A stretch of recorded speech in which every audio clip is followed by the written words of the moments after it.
자, 앞서 보신 것처럼 일본이 우리나라를 화이트리스트에서 제외하면 무슨 일이 벌어질지 또 상황이 얼마나 더 심각해지는지 잘 모르시는 분들도 계실 겁니다.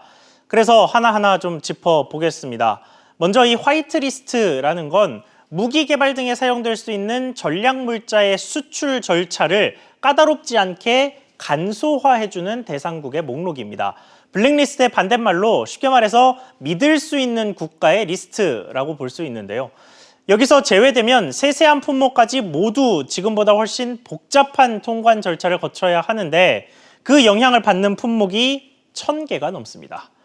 앞서 일본 정부가 지금 수출 규제 신호탄으로 사용했던 포토레지스트나 불화수소 그리고 플루오린 폴리이미드도 이미 이 1000여 개 품목에 포함되어 있는데 우리 반도체 산업에 타격을 가하기 위해서 관련 규정을 바꿔서 이 세 가지만 미리 규제에 나선 겁니다.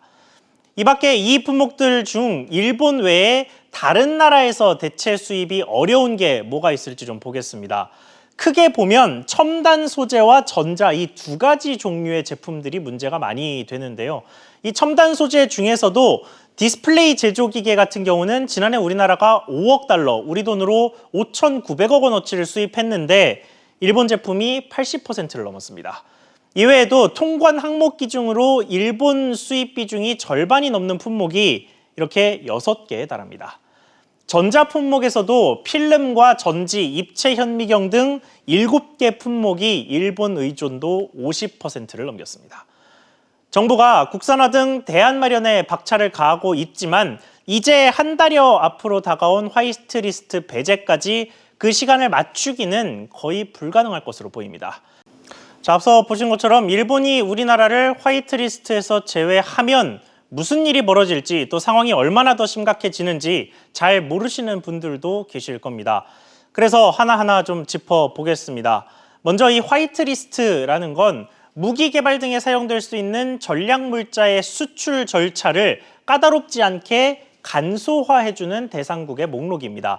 블랙리스트의 반대말로 쉽게 말해서 믿을 수 있는 국가의 리스트라고 볼 수 있는데요.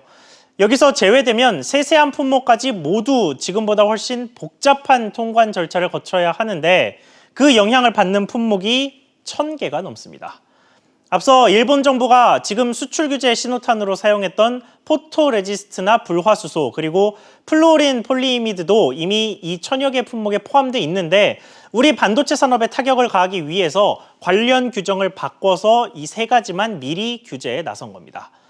이 밖에 이 품목들 중 일본 외에 다른 나라에서 대체 수입이 어려운 게 뭐가 있을지 좀 보겠습니다.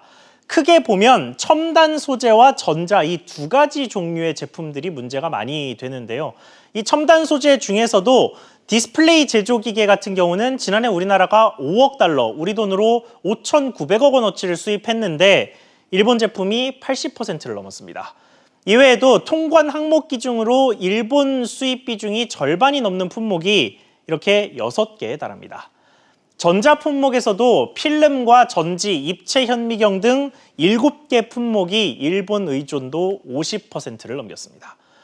정부가 국산화 등 대안 마련에 박차를 가하고 있지만 이제 한 달여 앞으로 다가온 화이트리스트 배제까지 그 시간을 맞추기는 거의 불가능할 것으로 보입니다.